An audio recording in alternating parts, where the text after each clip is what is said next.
வணக்கம். ஆகாஷ்வாணி புதுச்சேரி செய்தி சுருக்கம் வாசிப்பவர் சரவணகுமார். குடியரசு துணைத் தலைவர் திரு சி.பி. ராதாகிருஷ்ணன் நாளை முதல் 2 நாள் பயணமாக ஜம்மு காஷ்மீர் செல்கிறார். இந்த பயணத்தின் போது நாளை மறுநாள் ஸ்ரீநகரில் உள்ள காஷ்மீர் பல்கலைக்கழகத்தின் பட்டமளிப்பு விழாவில் சிறப்பு விருந்தினராக அவர் கலந்து கொள்கிறார். இந்தியாவில் அடுத்த தொழில்துறை புரட்சி உயிரி தொழில்நுட்பத்தால் இயக்கப்படும் என்று மத்திய அறிவியல் மற்றும் தொழில்நுட்பத்துறை அமைச்சர் டாக்டர் ஜிதேந்திர சிங் தெரிவித்துள்ளார். புதுடெல்லியில் இன்று நடைபெற்ற உயிரி தொழில்நுட்பத்துறையின் 40வது நிறுவன தின கொண்டாட்டங்களில் உரையாற்றிய அவர் 2047ஆம் ஆண்டிற்குள் $1 டிரில்லியன் உயிரி பொருளாதாரத்தை உருவாக்கும் நோக்கில் நாடு நகர்ந்து வருவதாக கூறினார். மேலும் வளர்ந்து வரும் தொழில்நுட்பங்களில் செயற்கை நுண்ணறிவு உள்ளிட்ட டிஜிட்டல் கருவிகளுடன் உயிரி தொழில்நுட்பத்தை ஒருங்கிணைப்பது மேம்படுத்தப்படும் என்றும் அவர் கூறினார்.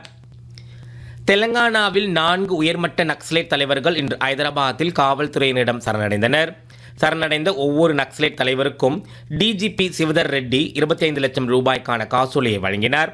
அவர்களுக்கு பாதுகாப்பு மற்றும் மறுவாழ்வு உத்தரவாதங்களும் அளிக்கப்படுவதாக அவர் தெரிவித்தார்.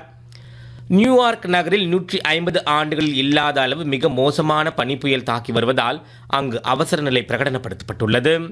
பனிப்புயலின் தாக்கத்தால் பல இடங்களில் 3 அடி உயரம் பனி குவிந்துள்ளதாகவும் இதையடுத்து நியூயார்க், நியூஜெர்சி நகரங்களில் அவசர போக்குவரத்து தவிர அனைத்து போக்குவரத்துக்கும் தடை விதிக்கப்பட்டுள்ளதாகவும் தகவல்கள் தெரிவிக்கின்றன.